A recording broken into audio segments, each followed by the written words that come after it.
Okay, it's 10 o'clock Singapore time, so let's get started. Good morning, good afternoon, and a good very morning for some of you guys. And thank you so much for joining this first Markforged series webinar. And today we are talking about electronics. And just want to mention that in this series webinar, we'll have a list of 6 webinars, and it will cover all different application industries. And we picked electronics at the first one and there is a reason for that. So stay tuned with us, then you will see that what is the reason behind in the next few slides. Okay, go on. So today's presenter will be myself. I'm Li Chen from Singapore and application engineer for Markforged. And together with me, we got Anthony Rosengren in Australia, also is my peer. He's application engineer in Markforged. And lastly is our customer, Jonathan from Intelli Design, but unfortunately today he got other like a major business in his company, so he do a pre-record for his interview, so you still be able to see what are the application or what are the look in this Intelli Design, how they apply Markforged solution. And nevertheless, also we got our superstar Richard Alvin with us here. So in the Q&A session at the last few minutes, then if you have any question about Markforged or Intelli Design's application, feel free to reach out. Or at the same time, definitely you can put your question in the Q&A under this. There's a toolbar in Zoom. There's a Q&A session, so you can put your question there, then or we will answer that together at the end of this presentation.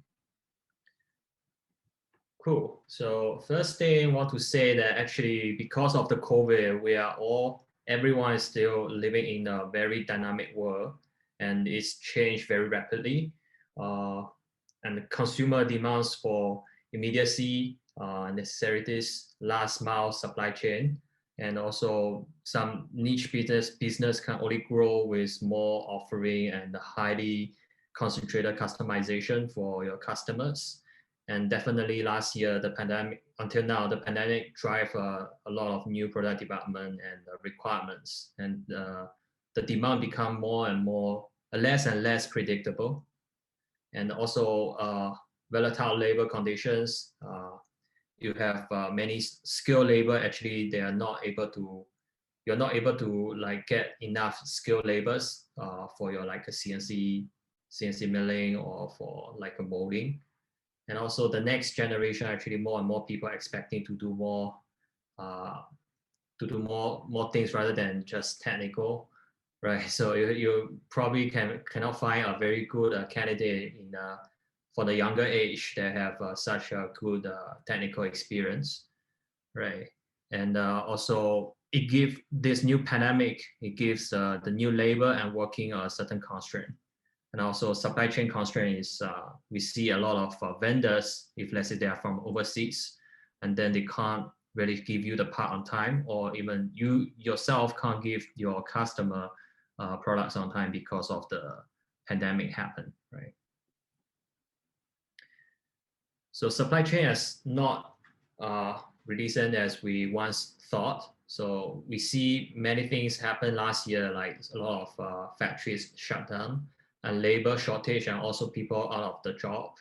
And then the intercontinental logistic breaks single point of failure and inhibit our ability to get basic item like bleach and toilet paper. Like people try to run out for getting those toilet paper and queue for it.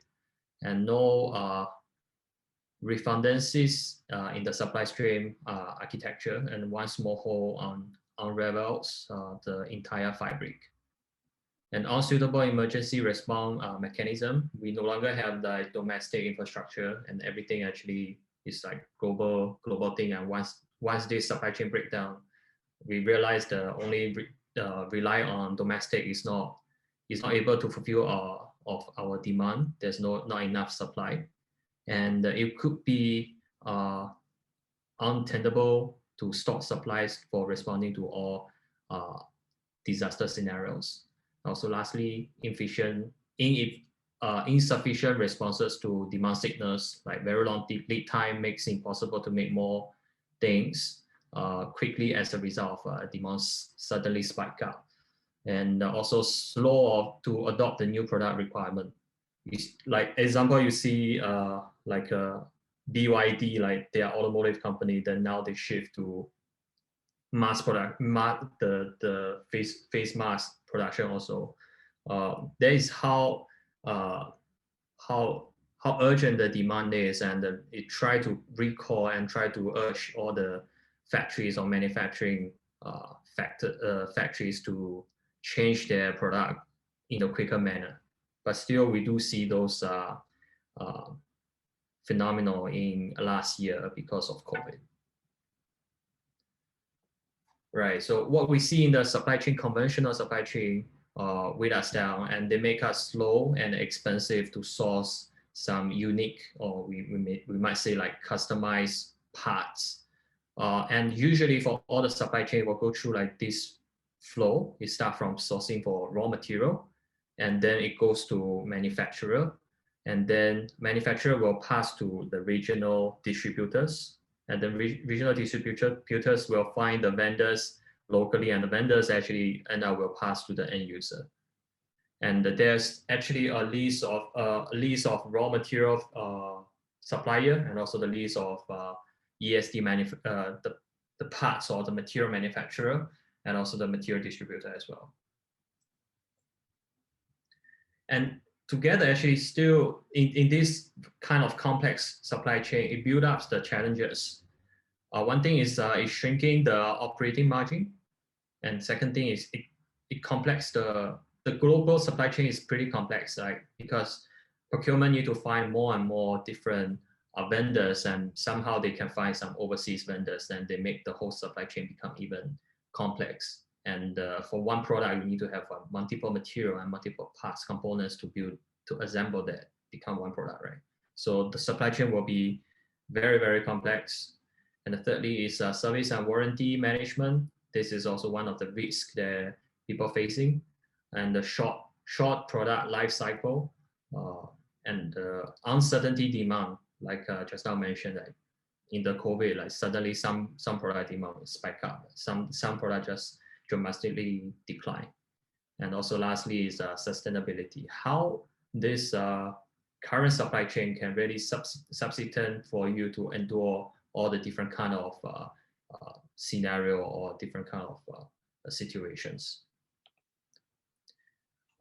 Because I stay in Singapore, so I want to take an example at Singapore that for electronics industry particularly, that Singapore is still considered expensive in a way that the cost is still higher than comparing with our neighbors in Southeast Asia.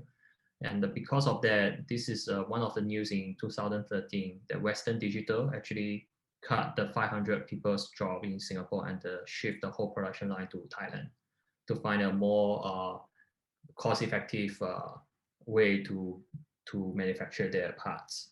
And still, actually, although in that cases, still in electronics, for Singapore, we still have quite a lot of numbers people are in this field, electronics industry, and building the parts and to serve all over the world.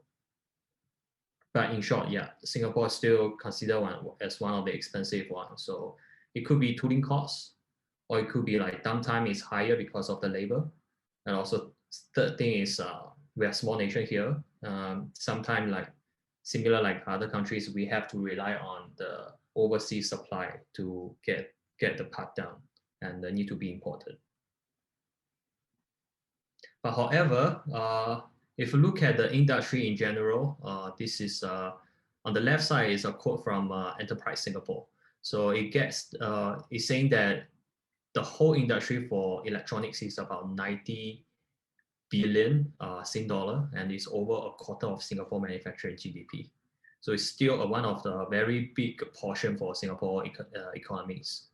And there's more than like almost 3,000 companies, and the Singapore export more than 80 billion US dollars worth of semiconductors and electronic integrated circuit to the world in 2016. And this is comprised almost 10% of global electronics and semiconductors exports. So by saying that, it means that Singapore also play a very huge role in the global electronics industry. And on the right side is another organization, government organization called EDB Singapore.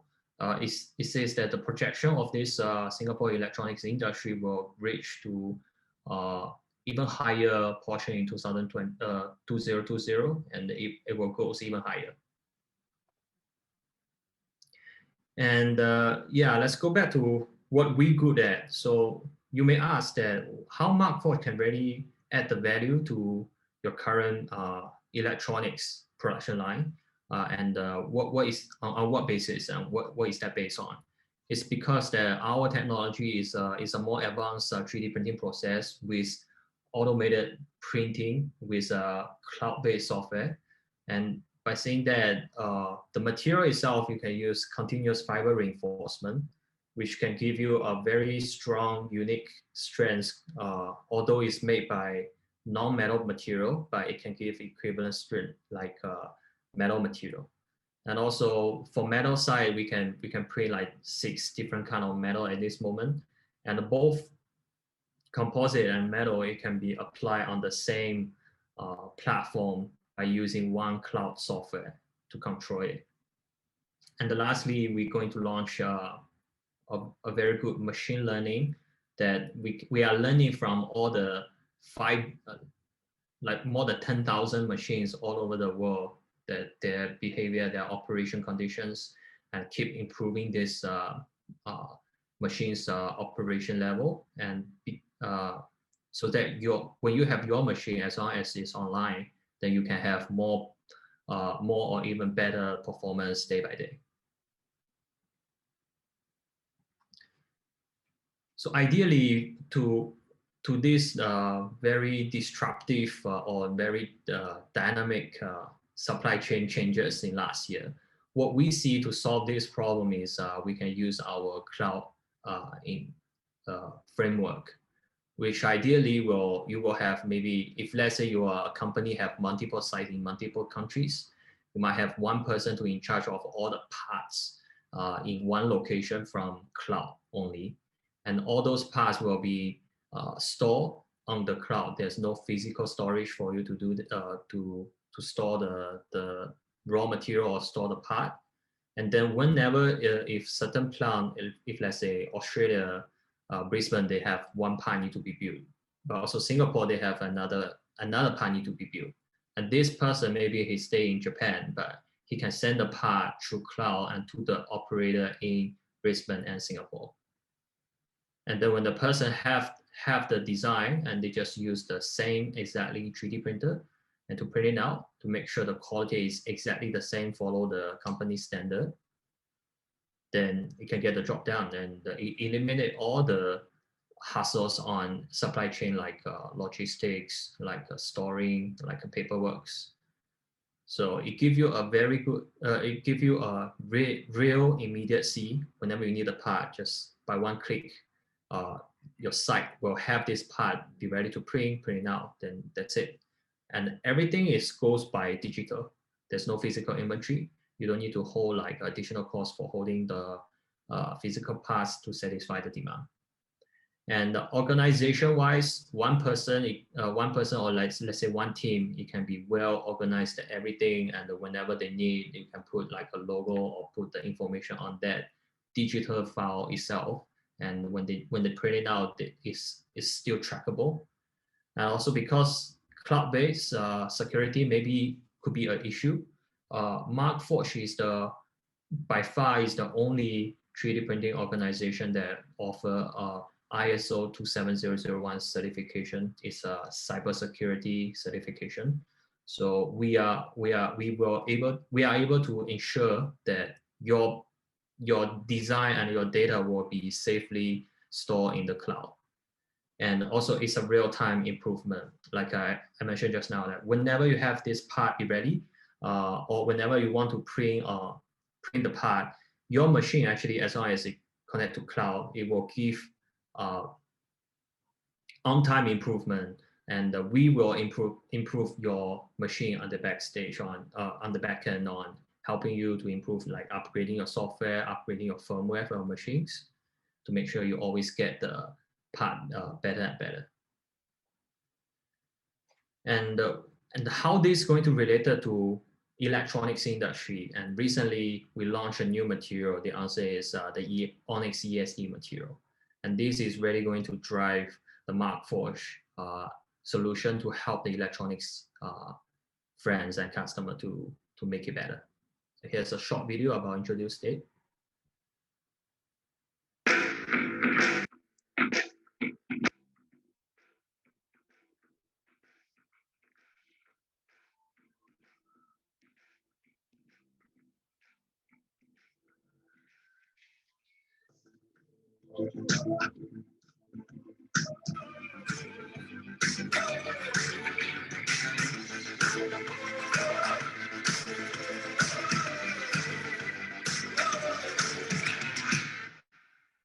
All right, so this leads to my second topic is I'm going to introduce ESD and why ESD is the one that helping electronics industries.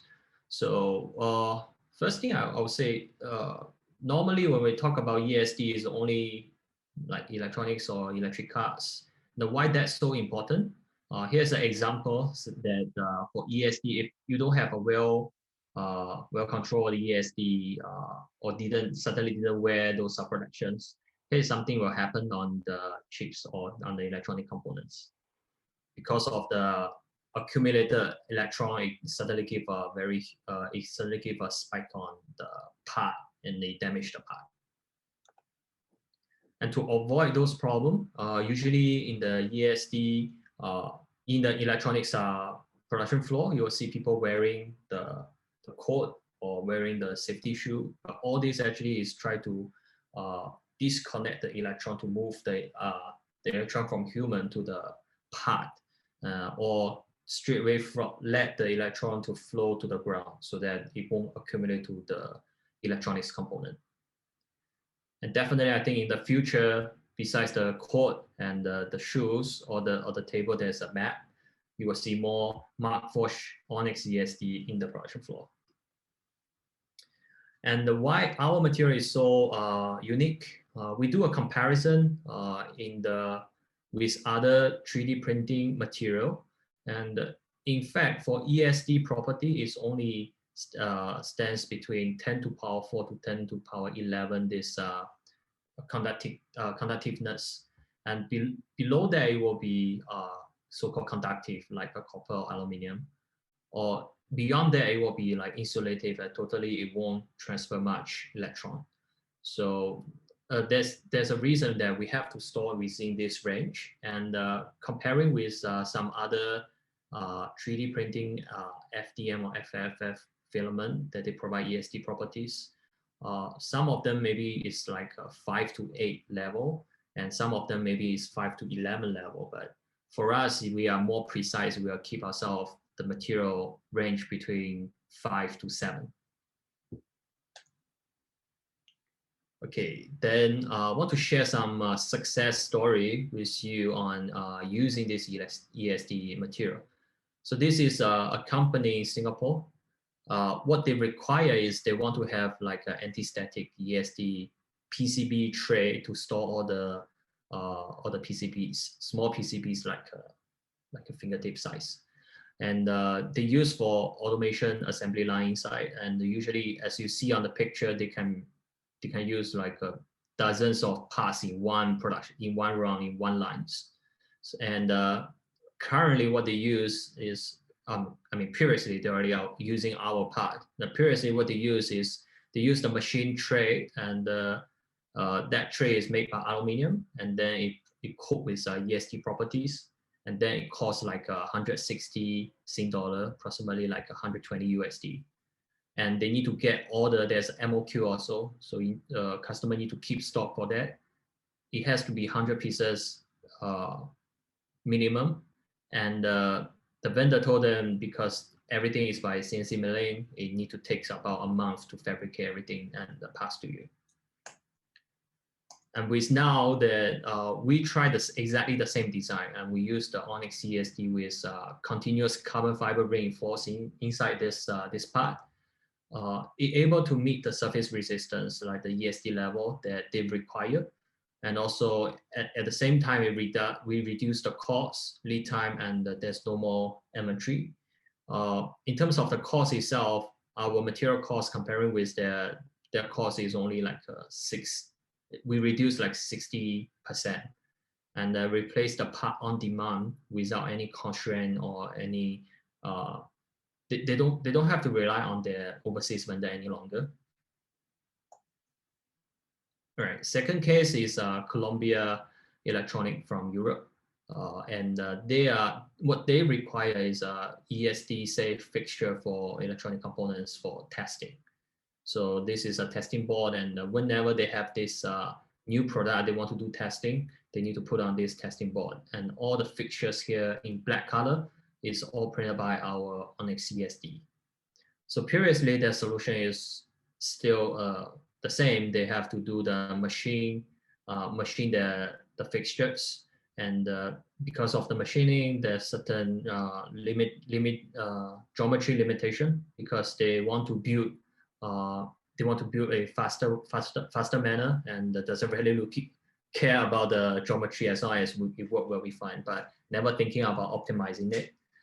And then they also restricted by using a very limited machinist time, like operator CNC. Actually, you can do a more valuable job rather than the tooling itself, right? But everyone is queuing for like few CNC machine that they have. So that's the problem they're facing. And somehow they try to outsource to 3D printed ESD safe part, and logistically it's very challenging. And most of the surface that they try, they realize the surface of the ESD material, the printed part, is not as good as what they thought, and the geometry accuracy wise is way off than the CNC.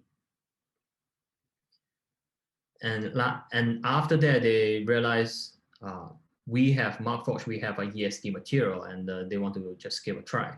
And eventually they were able to see that our material is meet the initial ESD safe requirement, and with less cost, labor, and effort. So more importantly is the precision comparing with other 3D printing service that they get from other vendors. It have a more accurate, and that which can support them on doing the assembly, and also improve the test efficiency, because no need to do any post process. The precision itself is good enough for them already right after print. So like I said, we have so many printers. Like right now is already 12,000 printers in the world, and all those operating behaviors we will try to learn at the backend. We'll try to improve your machine's capability and machine's performance. And right now we already, for all the customers together, we already print like more than 10 million parts within 73 countries. All right, and the last sharing will be IntelliDesign, and they are the customer for our Mark II printer, and they are an Australian Queensland customer, and they are, more important, they are from electronics industries. So I will later play a footage of how their factory looks like, and where is their machine parked, and how they use the machine with an interview. So there you go. Yeah, we'll mention about this housing, the PCB housing mode as well. So let's first see the virtual tour inside the IntelliDesign.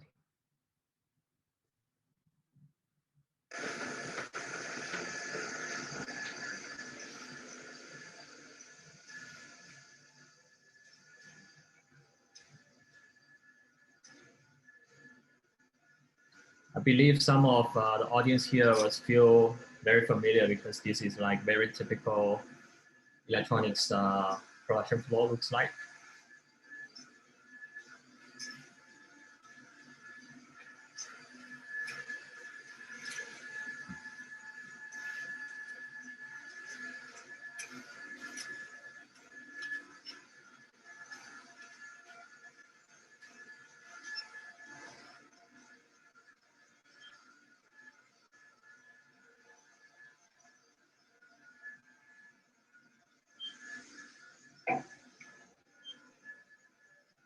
Hi everyone, hi Li Chen.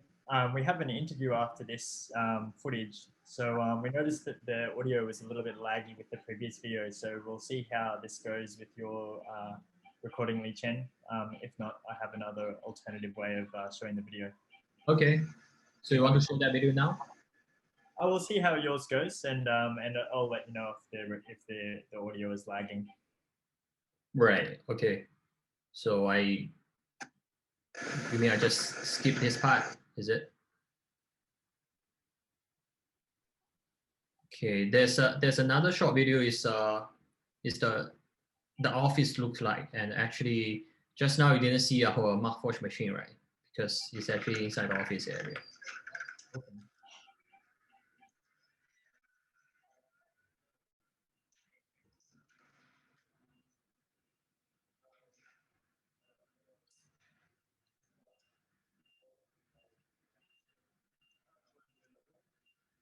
Okay. Just because I don't.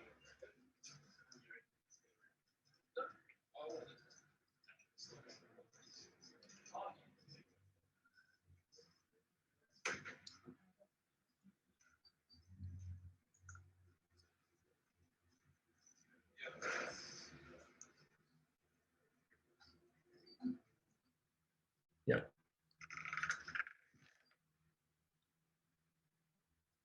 And this is a printer that in the last thing that you see is actually at the corner of the office. The engineer is operating it.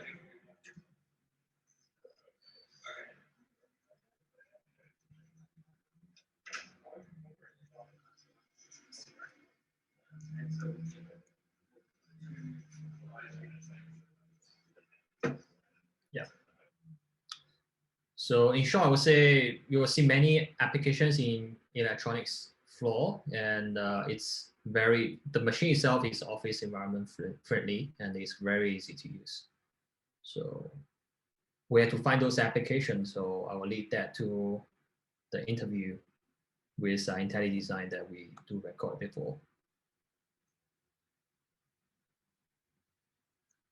Thanks so much, guys, for joining us today. Today we have IntelliDesign on the line with us, and we have Jonathan Tai, we have Anika, and Andrew Baston here to explain a little bit about their business and how they're incorporating high-strength additive manufacturing. So I'll hand it over straight away to Jonathan. Jonathan, could you please quickly just introduce yourself, your role, as well as Anika and Andrew, and tell us a little bit about IntelliDesign and what you do? Yeah, sure. Okay, I'm head of industrial design here at IntelliDesign. Andrew's part of our industrial design team, and Anik is one of our young and upcoming engineers focused in design and engineering. IntelliDesign is a electronics design and manufacturing company based here in Brisbane. We're about 95 people. We offer services on the design and engineering side right through to manufacture a product. Our design and engineering group is about 25, 30 people in the organisation. Great. So based in Brisbane, local manufacturer, all that sort of stuff. So I guess moving on, to additive manufacturing, what sort of prompted you to go down the additive manufacturing route? And what did your business look like before you went down that route? So we outsourced almost all of our physical prototyping. So we don't have any CNC machining or anything like that in-house. So we were sourcing all of that. Prior to getting a printer in-house, we went through a period of about 12 months where we said, okay, we're looking at getting a printer. Let's aggressively print outside and see how much we'll actually use the service. And it became pretty apparent that we reached an appropriate time to procure a printer for the kind of work we were doing, so we did that. That was a few years ago now. For actual use of the process, so it gets used in several facets of the organisation. Certainly design process gets used every day. in production jigs and test jigs. We use the printer extensively for making one-off tools and jigs to support production work. And for a small number of projects, in very specific cases, we'll even produce production parts on the machine. So we use it in all those different applications. So quite a wide range. Yep. And we also have Lee Chen here, who's another applications engineer for Markforged, and he had a couple of questions to follow on some of those applications related questions, and just the idea of moving towards, I guess you could say, in industry 4.0. Lee Chen, I'll hand it over to you to continue. Thank you, Anthony. So I don't have much question, but basically just few questions. I want to understand better about your current process versus the previously conventional way that you get the parts, like prototypes and tools and end use product. So if let's say you have jigs and fixture, then right now you can use Markforged to print, but just wondering that before that, what is the process and how many steps you have to go through? Look, I think we've got an example. Andrew, do you want to talk to, here's a production jig we've got at the moment. Do you want to talk to what we've done with this one and what we would have done in the past to make this thing? Okay, so as Jonathan mentioned, this is a production jig. In a short summary of what we have here is we have an assembly made up of both 3D printed components, as well as some stand off the shelf components, as well as some high precision machined parts. So what we have here is Jonathan is essentially a standard off the shelf part. However, we need to make some modifications to this. I'm not sure you can see, but there are a series of holes running along the front there. Would you so what we have closer, because we can't see it very clearly. Thank you so much. So we essentially need to make sort of a short run. I guess you could call it a very short manufacturing run. It's still sort of used in a prototyping. About 100 pieces. Yeah, but in terms of the prototype, it's quite high quantity. So the precision was important for these as well. So what we did here is we have designed a jig which allows us to punch those holes in that part in a way that is repeatable and to an acceptable tolerance. And it happens in so we've got a single piece flow lean production line, so it just happens in the line at a general bench. So it's so it's something that can be done by somebody who hasn't been given a significant amount of training. It's designed in a way that you can only put it in one orientation, and then all you need to do is apply pressure, and the jig will essentially eject the part automatically after making holes. So sorry, that's So we've used traditionally this would have been an all metal jig. Would have had machined aluminium with some steel inserts, whereas this time. Yeah, so essentially, as you mentioned, we have probably the majority of this is 3D printed, with the exception of some of the parts which work some slightly different material properties. So I guess the value that we achieve from 3D printer here is that we were able to get the very large components printed, which quite significantly reduced the costs. It allowed us to choose where we wanted those machine metal parts. Allowed us to have something that's a composite. So what we have is something that's ultimately more lightweight, and obviously gave us the ability to make some incremental changes on these parts to make some fine tweaks after punching the initial ones, make those fine alterations to obviously ultimately get a better result. Yeah. So right now, this one jig, how many cycles they can use? Because obviously it's used composite printing, but I believe previously the original design should be metal, I guess. So look, it will only be a few thousand ultimately. So this particular product, we're doing batches of 100, and we'll do. We've actually got about 4 of these jigs for a few different variants of hole patterns, and we'll do a couple of thousand a year, and then they'll be punching parts for a few years. So it's not trying to replace a high volume punch tool. It's pumping out thousands of parts a day. This is a lower volume, but it's still, it was a really good adaptation to technology for the volumes, because the product that we're punching is actually reasonably high value. So yeah, it worked out well. I see. Okay, next question is I want to move on to the more industry focus, because you guys are definitely in the electronics manufacturing, and this webinar we are talking to all the electronics people. So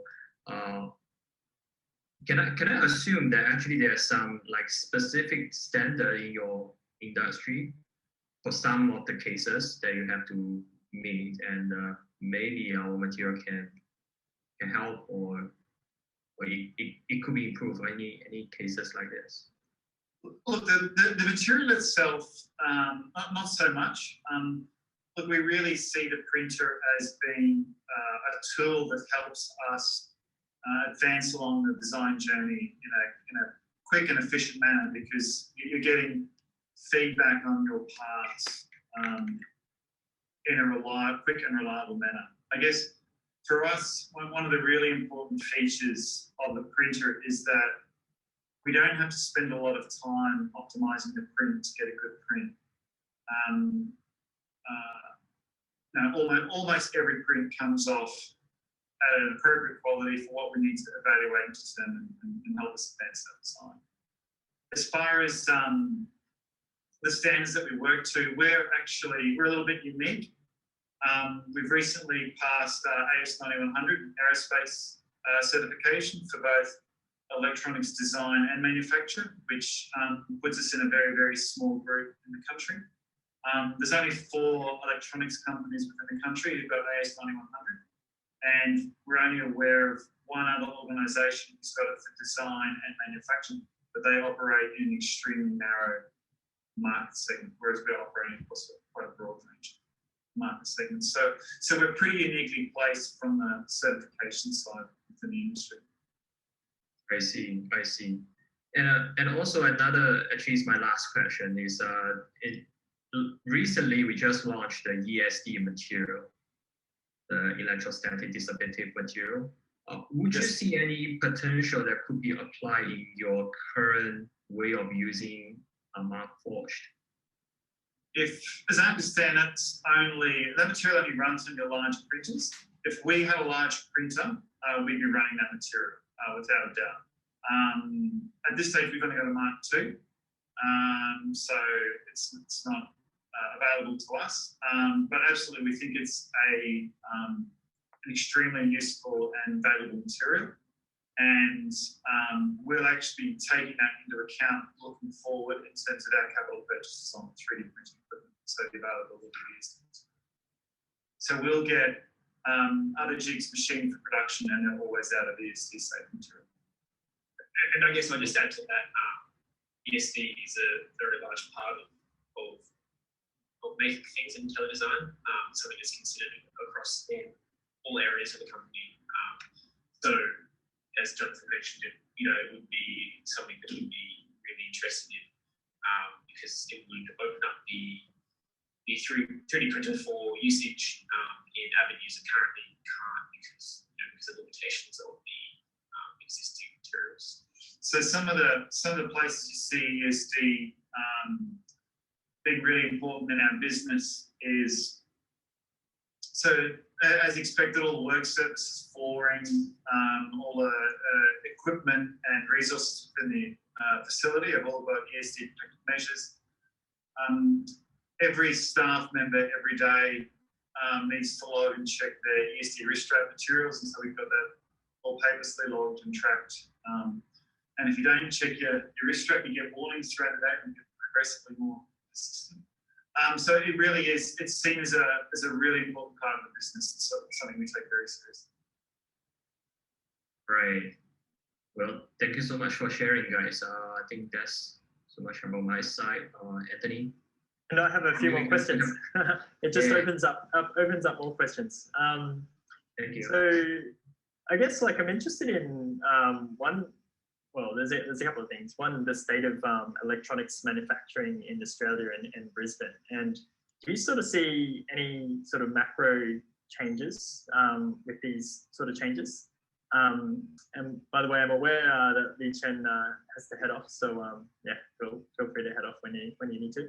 Thank you. Yeah, but what are your thoughts on that? Oh, okay, big question. A few parts to that. So we've definitely seen over the last couple of years a shift to onshoring of electronics manufacture in select industries. So there's a number of industries where it's really very important to have tighter control over the product. So certainly in the defence sector, but we're also seeing in other industries where organisations want to retain that higher level of sovereign capability to produce a product here within the country. And COVID certainly sped all of that up.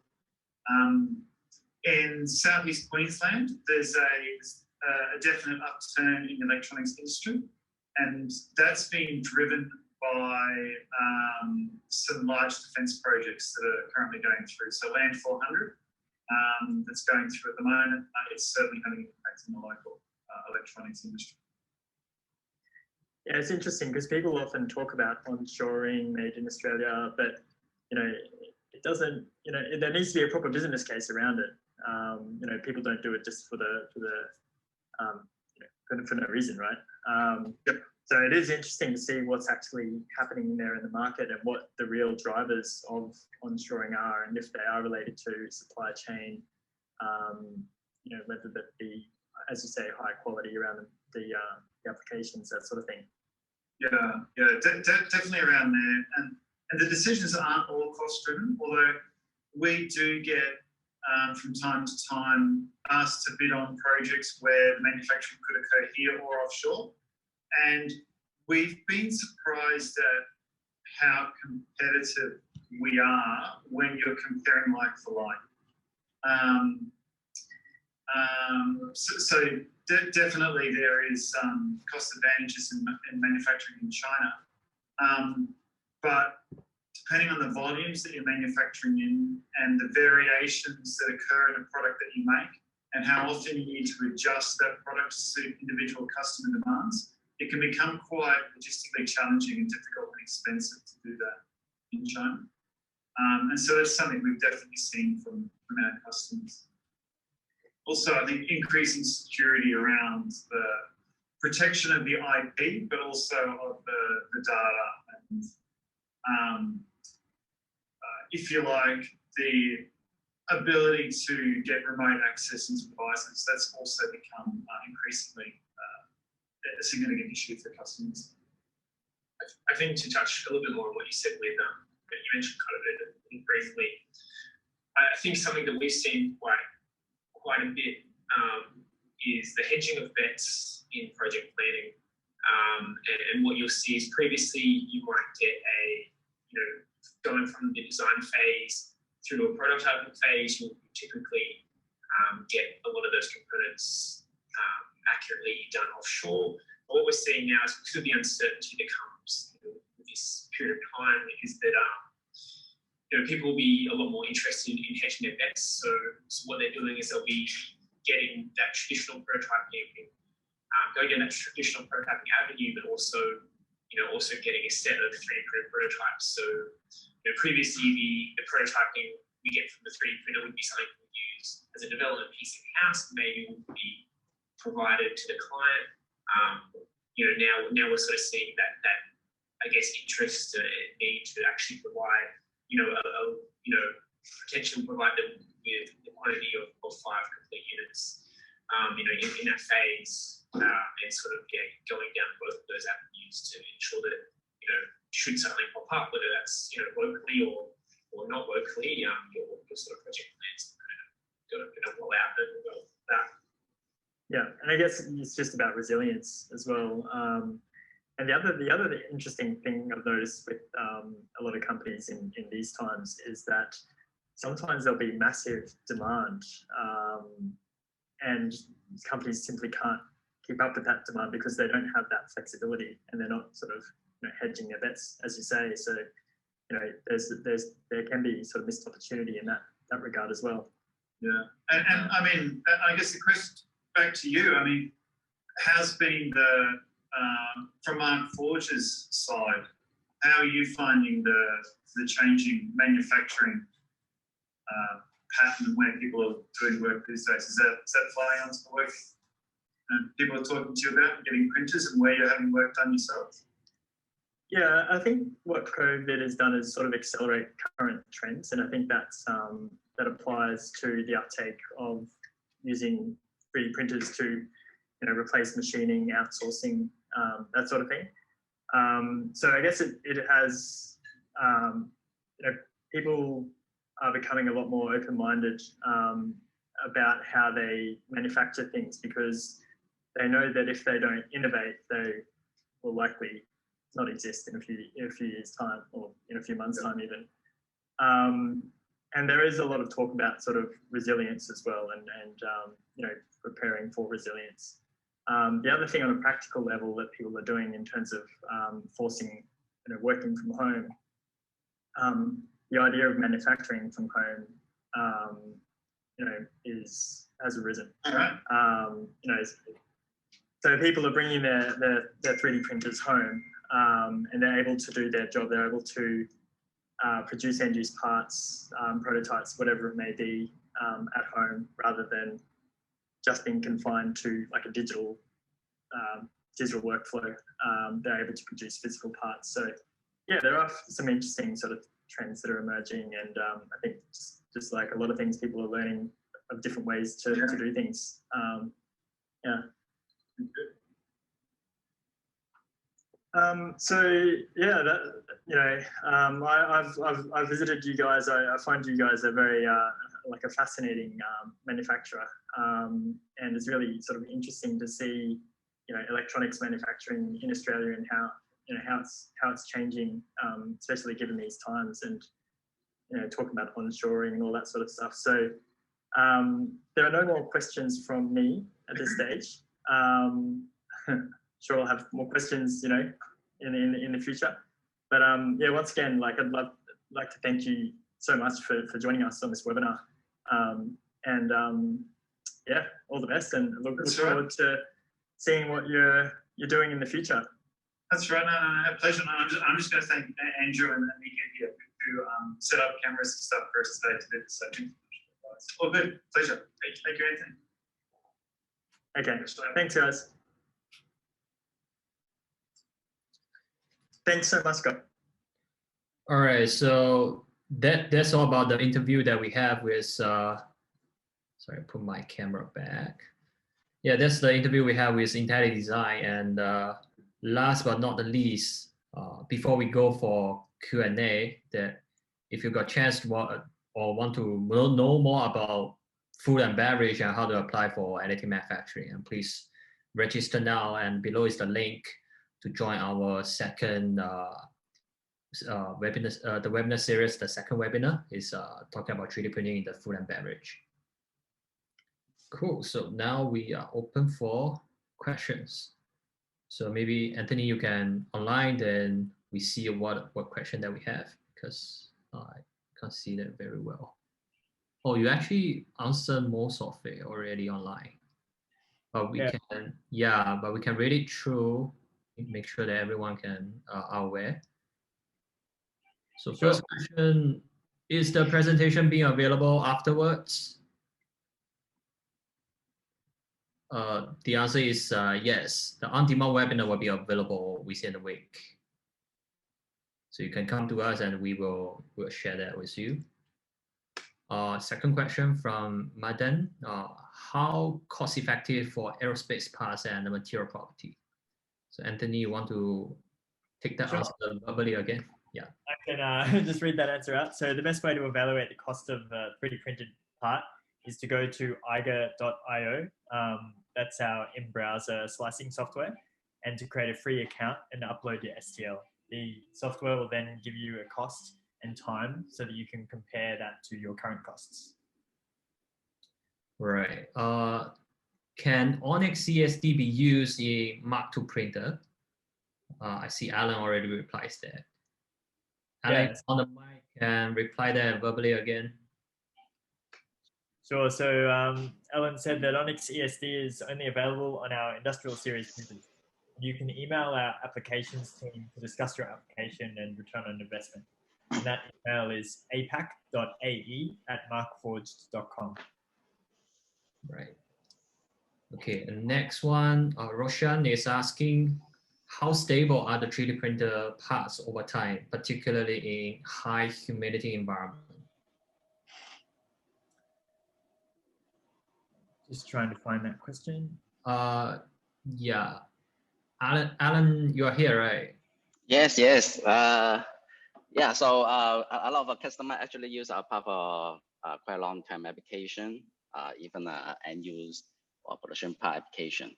But it really depends on the environment that you want and the expectation, right? So again, it would be best if we can have a more in-depth discussion. So I would suggest you to send your application to, again, the apac.ae@markforged.com, so we can look in details and check out how feasibility that our printer part can last for your application.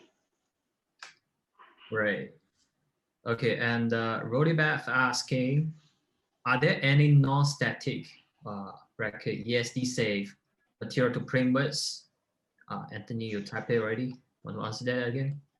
Yeah, sure. So basically, our most used material is Onyx, which is a combination of nylon and chopped carbon fiber, which isn't designed for ESD requirements. We have a separate material called Onyx ESD, which has been designed specifically for ESD safe applications. Right. And the next one,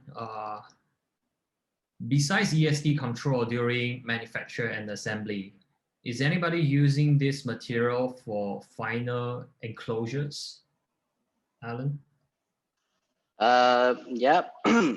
So yes, the material is relatively new, but we do have a lot of customer use our Onyx material for, again, production or low medium volume production or manufacturing.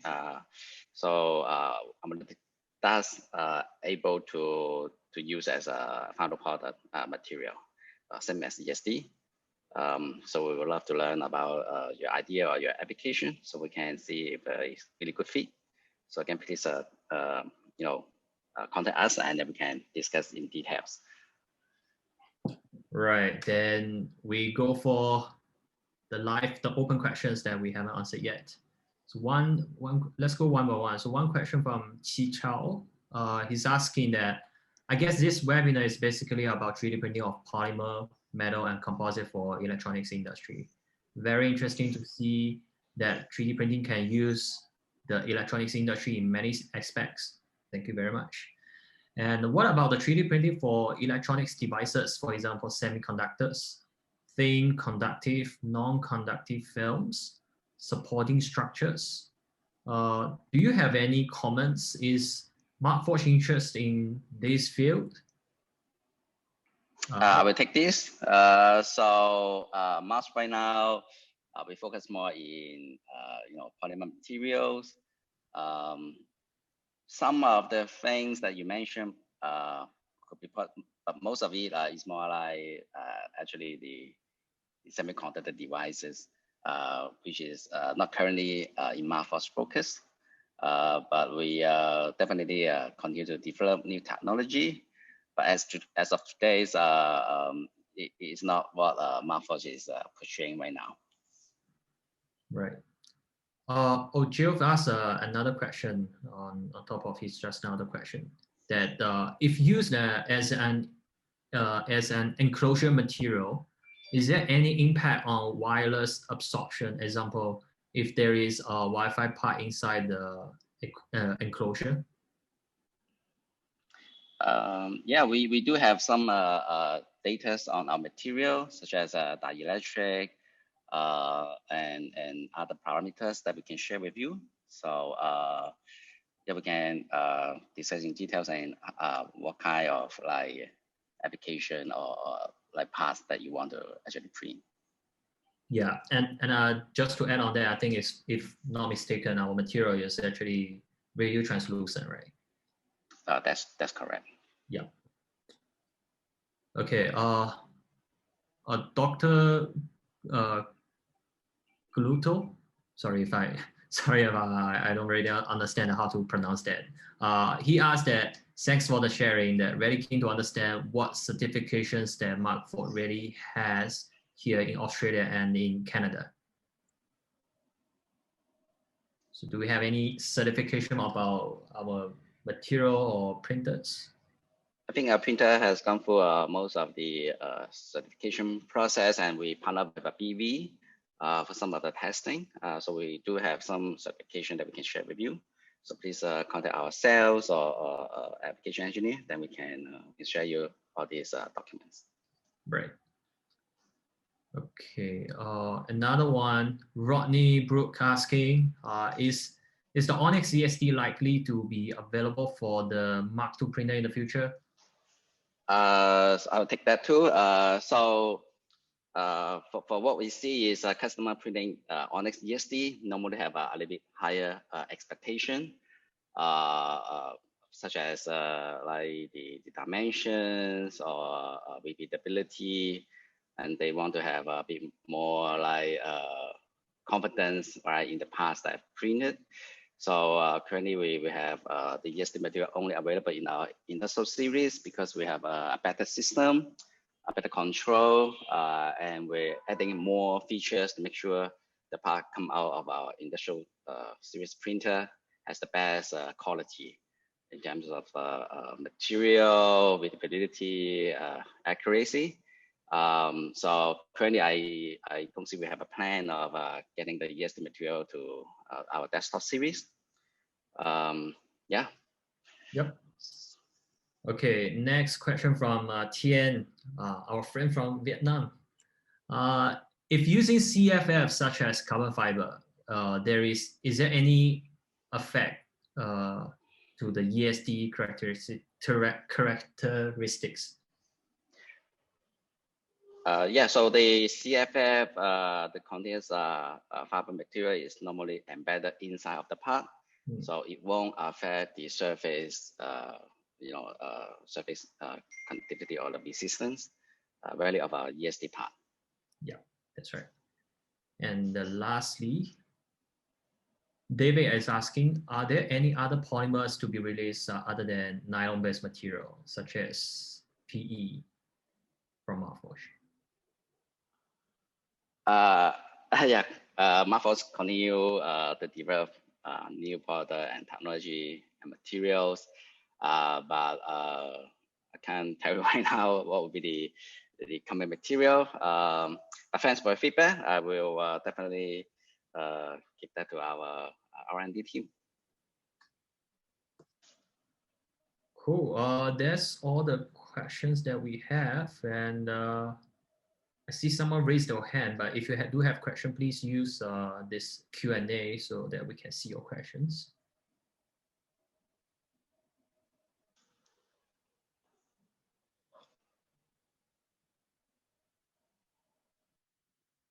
Right, I don't see any further questions, so it's still about, yeah, just nice 11 o'clock.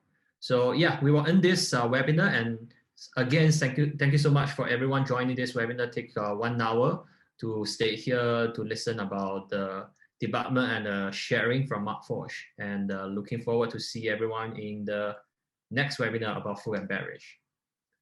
Talk to you soon.